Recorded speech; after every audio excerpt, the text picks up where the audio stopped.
Hello mga friends. So ito ngayon, yun ang anak tong baka natin. Muntik pa kung na ano nito na nabilan sa inyo.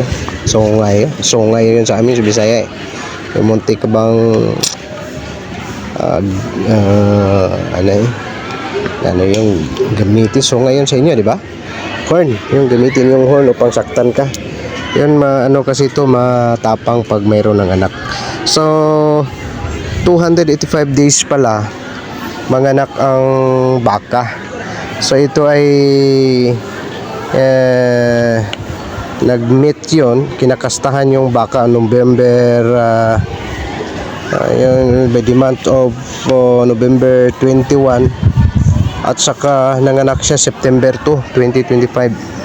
November 21, 2024 yung nagpakasta yon, nanganak naman yon September 2, 2025. So as we computed 9 months pala mga anak ng baka parang tao. So 285 days, no? From November 21, 2024 to September 2, 2025.